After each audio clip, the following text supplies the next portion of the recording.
दोस्तों, स्वागत है आपका एक नए वीडियो में। दोस्तों, चंद्र ग्रहण लगने जा रहा है। रंगों के बीच ग्रहण की छाया, होली पड़केगा चंद्र ग्रहण भारत में दिखेगा। और आपको बता दें, सूतक काल कब से लगेगा, ये सब कुछ जानेंगे। इस वीडियो को अंत तक देखिएगा, क्योंकि कुछ लोग ऐसी बातें कर रहे हैं जिसका कोई हाथ पैर ही नहीं।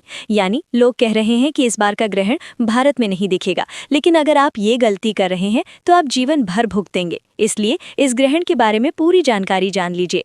होली कब खेलेंगे, होलिका दहन कब होगा, पूरा वीडियो ध्यान से समझिएगा। चलिए शुरू करते हैं।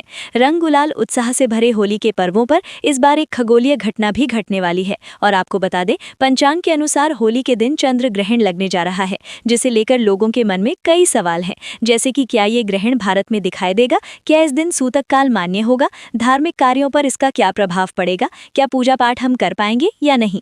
देखिए, अभी इससे पहले सूर्य ग्रहण लगा था, लेकिन वो भारत में नजर नहीं आया था, इसलिए इसका कोई भी सूतक काल वगैरह मान्य नहीं हुआ। अब 2026 का ये पहला चंद्र ग्रहण है। इस साल का ये पहला चंद्र ग्रहण 3 मार्च को पड़ेगा। पंचांग के अनुसार ये ग्रहण दोपहर 2:16 पर शुरू हो जाएगा और शाम को 5:33 तक रहेगा।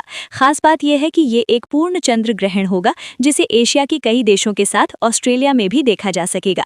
क्या ये ग्रहण भारत में दिखाई देगा? तो साल का पहला चंद्र ग्रहण इस बार भारत में देखा जा सकेगा। खासतौर पर पूर्वी भारत में इसका नज़ारा सबसे स्पष्ट होगा। अरुणाचल प्रदेश, असम, नागालैंड, मणिपुर, मिजोरम में ये चंद्र ग्रहण पूर्ण और अधिक स्पष्ट दिखाई देगा। वहीं कोलकाता, गुवाहाटी, ईटानगर, आइजोल जैसे शहरों में भी ये ग्रहण बेहद आकर्षक रूप से नजर आएगा। इसके अलावा दिल्ली, मुंबई, बेंगलुरु, चेन्नई, लखनऊ, जयपुर सहित देश के कई अन्य हिस्सों में आंशिक चंद्र ग्रहण के रूप में दिखाई देगा। मतलब ये चंद्र ग्रहण भारत में नजर आएगा और इसका सूतक काल 9 घंटे पहले ही शुरू हो जाएगा। आपको बता दें कि 3 मार्च को सुबह 9:39 पर सूतक काल शुरू होगा, जो ग्रहण के समाप्त होने के बाद ही समाप्त होगा। इसलिए भैया, गर्भवती महिलाओं को 3 मार्च के दिन सावधान रहना है। सुबह से ही कोई भी चीजें ना काटनी है, ना सिलाई करना है। फल सब्जी को भी नहीं काटना है। चाकू का इस्तेमाल मत करिएगा, नुकीली चीजों का इस्तेमाल मत करिएगा। 3 मार्च को कोई भी कहे अगर ग्रहण नहीं लग रहा तो सिर्फ आपसे झूठ बोल रहा, बेवकूफ बना रहा। इसलिए 3 मार्च को सूतक भी लगेगा और ग्रहण भी होगा।